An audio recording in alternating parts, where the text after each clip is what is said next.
21 जनवरी 2025 दिन सोमवार केरल के एक डिस्ट्रिक्ट कोर्ट ने एक 25 साल की मासूम लड़की को सजाए मौत की सजा सुना दी। दरअसल दोस्तों कुछ साल पहले इस लड़की का एक बॉयफ्रेंड था जिससे ये प्यार करती थी और उसे शादी करना चाहती थी। दरअसल बात ये थी कि एक दिन वो लड़की उसको फोन करती है और कहती है तुम घर पे आ जाओ, मम्मी पापा तुमसे मिलना चाहते हैं, हमारी शादी की बात करना चाहते हैं। वो लड़का आता है घर पे, लेकिन उसके मम्मी पापा लड़की के ना होने के कारण वो काफी देर तक वेट करता है। इस दौरान लड़की ने उसको एक काढ़ा पिलाया। उसके बाद काफी वेट करने के बाद उसके मम्मी पापा नहीं आते हैं तो लड़की कहती है कि तुम कभी बाद में आना, तुमको बाद में मम्मी पापा से मिला देंगे। और वो लड़का जैसा कि उससे प्यार करता था वो चला जाता है। उसके बाद घर पहुंचता है, उसको उल्टियां होना स्टार्ट हो जाती है। उसको जब हॉस्पिटल में एडमिट कराया जाता है तो उसका इलाज 11 दिन तक चलता है और 11 दिन बाद उसकी मौत हो जाती है। और जैसे ही मौत होती है उसके बाद उस लड़की से पूछताछ करके पुलिस को गिरफ्तार करती है और ये केस बकायदा कोर्ट में चलता है और लास्ट में कोर्ट ने इसे rare of the rarest case घोषित करके उस लड़की को सजाए मौत की सजा सुना दी थी। नमस्कार दोस्तों, मैं कुमारी मां से स्वागत करता हूँ एक नई कहानी में। दोस्तों आज की जो ये सच्ची घटना है, दरअसल ये सच्ची घटना केरल की है।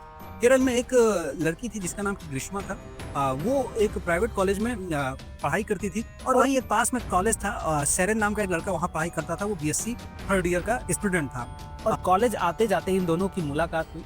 उसके बाद नजदीकियां और बढ़ी, नंबर एक्सचेंज हुआ और इनकी बातें होना स्टार्ट हो गई। धीरे धीरे जो है मुलाकात दोस्ती में और दोस्ती धीरे धीरे प्यार में बदल गया। ये साथ में घूमते थे, साथ में फिरते थे, साथ में कहीं आया जाया करते थे और इनकी तमाम फोटो इनके फेसबुक पेज या फिर इंस्टाग्राम पे ये लोग अपलोड किया करते थे। उसके बाद दरअसल दोस्तों समय बीतता गया। उसके बाद क्या है, ग्रीष्मा का जो था एक आर्मी ऑफिसर के साथ शादी तय होती है और जब उसकी शादी आर्मी ऑफिसर के साथ तय होती है उसके बाद ये बात वो सेरेन को बताती है। सेरेन उसको समझाता है, बुझाता है कि तुम मुझसे प्यार करती हो तो शादी उससे क्यों कर रही हो, थोड़ा मुझे टाइम दो, मैं तुमसे शादी करना चाहता हूँ, मैं तुमसे प्यार करता हूँ।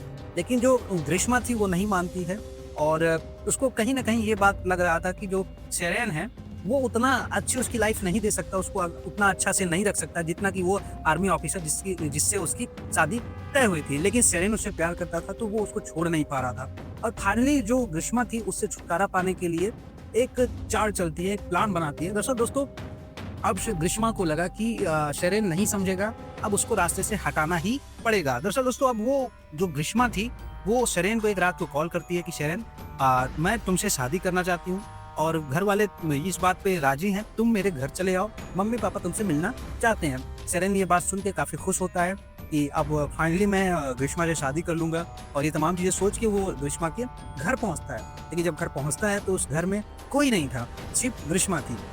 और जब ग्रीष्मा से पूछता है कि मम्मी पापा कहाँ गए हैं तो वो बोलती है कि वो पास में ही मार्केट गए हैं, थोड़ी देर रुको, आते ही होंगे। लेकिन काफी देर वेट करता है सेरेन। उसके बाद ग्रीष्मा जाती है किचन में, उसके लिए एक काढ़ा बनाती है। दरअसल उसको सेरेन को मारने के लिए उस काढ़े में एक ऐसा जहर मिलाती है जो काफी कड़वा था, लेकिन उसने काढ़ा बनाया जो कि हम जुकाम या फिर जब खांसी होती है तो हम खुद बना के पीते हैं तो काफी कड़वा होता है। तो उसमें जो जहर था उसकी कड़वाहट कहीं ना कहीं छुप गई। सेरेन को जब उसने उस काढ़ा को दिया तो सेरेन उसको पी गया।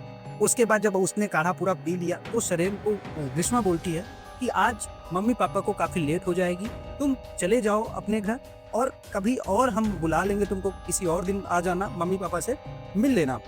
अब सेरेन जैसा कि ग्रीष्मा से प्यार करता था वो उसकी बात को सुनता था। वो अपने घर चला गया और जैसे ही वो अपने घर पहुंचता है उसको उल्टियां होना स्टार्ट हो जाती है।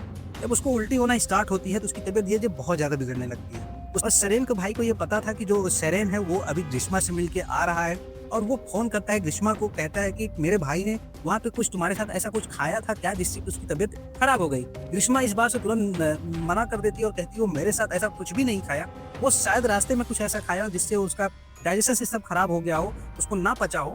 तो ये तमाम बातें वो बोल के फोन काट देती है। अब सेरेन को एडमिट कराया जाता है हॉस्पिटल में। अब उसकी तबीयत बहुत ज्यादा बिगड़ने लगती है, उसका इलाज शुरू होता है। वो 11 दिन तक हॉस्पिटल में रहता है, उसका इलाज होता है। लेकिन एक बार भी ग्रीष्मा उसको देखने के लिए हॉस्पिटल में नहीं आती है। सेरेन के भाई को यह पता था ग्रीष्मा और जो सेरेन है वो एक दूसरे से प्यार करते हैं, लेकिन सेरेन के भाई को इस बात का डाउट हो रहा था कि 11 दिन तक सेरेन हॉस्पिटल में है और ग्रीष्मा एक बार भी उसका हाल चाल पूछने हॉस्पिटल में नहीं आती है। 11 दिन के बाद सेरेन का इलाज जो होता है वो रुक जाता है। दरअसल दोस्तों 11 दिन बाद उसकी मौत हो जाती है और जैसे ही उसकी मौत होती है उसके भाई ने यानी सेरेन के भाई ने ग्रीष्मा के खिलाफ एफआईआर दर्ज करा दिया। जब पुलिस गई ग्रीष्मा को पकड़ी और उससे जब पूछताछ की, शुरू में तो ग्रीष्मा कुछ भी बताने को तैयार नहीं थी। जब पुलिस ने कड़ाई की तो ग्रीष्मा ने सब चीजें बताया और जो भी ऐसा बताया दोस्तों उसको सुनने के बाद पुलिस ऑफिसर, चाहे वहाँ के जितने भी लोग थे पुलिस ऑफिसर में, सब दंग के दंग रह गए। तो ग्रीष्मा ने बताया कि मैं जो है भविष्यवाणी पे बहुत यकीन करती हूँ। बहुत साल पहले हम और शरेन जाके चर्च में शादी कर लिए थे। उसके बाद मुझे ऐसी भविष्यवाणी की पता चली, मुझे किसी ने मेरी भविष्यवाणी मेरी ज़िंदगी की कि तुम्हारा जो पहला पति होगा वो मर जाएगा। अब जब मेरी शादी तय हुई इस आर्मी ऑफिसर से, तो मुझे लगा कि जो ये आर्मी ऑफिसर वाला लड़का है, ये मेरे लिए ज़्यादा अच्छा है, ये मुझे ज़्यादा खुश रख सकता है, मेरी लाइफ़स्टाइल को मेंटेन कर सकता है। तो मैंने शरेन को मारने की साजिश रची, क्योंकि शरेन को मरना था, नहीं तो अगर शरेन जिंदा रह जाता, वो आर्मी ऑफिसर वाला लड़का मर जाता। इसीलिए शरेन को मारने के लिए उसने चाल चलना स्टार्ट किया। उसने ये भी बताया कि शरेन को मारने के लिए इसके पहले भी बहुत बार उसने प्रयास किया। एक बार उसने जूस में पैरासीटामोल की ढेर सारी टैबलेट मिला के उसको पिलाया, लेकिन जब शरेन उसको पी रहा था तो उसको बहुत कड़वा लगा, तो वो जूस नहीं पीता है। और पुलिस ने पूछताछ के दौरान ये भी पुलिस को पता चलता है कि इसमें ग्रीष्मा के घर वालों का भी हाथ था। और उसके बाद जब पुलिस ने उस ग्रीष्मा के ऊपर केस दर्ज करके, और ये केस कोर्ट में चला, और काफी दिन कोर्ट में चलने के बाद अदालत में ये प्रूफ हो गया कि जो ग्रीष्मा है उसने जानबूझकर उस इंसान को जहर दिया, इससे वो बहुत प्यार करता था। उसके बाद कोर्ट ने इसको rare of the rarest case घोषित करते हुए ग्रीष्मा को सजाए मौत की सजा सुना दी। और जब ये भी सामने आया कि इस जो प्लान है, इस मर्डर में ग्रीष्मा ही अकेले नहीं थी, बल्कि उसकी पूरी फैमिली इन्वॉल्व थी, क्योंकि कहीं ना कहीं उसकी फैमिली भी इस भविष्यवाणी में यकीन करती थी। और उन सबको शरेन से अच्छा वो लड़का पसंद आया था, और वो चाहते थे कि शरेन की मृत्यु हो जाए और ग्रीष्मा जो है उस लड़के के साथ, आर्मी ऑफिसर के साथ खुशी से अपना जीवन व्यतीत कर सके। और ग्रीष्मा के चाचा को कोर्ट ने 3 साल की सजा सुनाई। ग्रीष्मा की माँ को जो है सबूत का अभाव होने के कारण उसको कोई सजा नहीं हुई। और ये जो केस तमाम चला, ये काफी दिनों तक चला। उसके बाद ये फाइनली जाके सोमवार को ये फैसला देते हुए उसको फांसी की सजा सुना दी गई। दोस्तों, इस कहानी के पीछे यही सुनाने का उद्देश्य था कि जो भी आपसे प्रेम करता है, जो भी आप पे ट्रस्ट करता है, उसका विश्वास, उसका प्रेम बना के रखिए।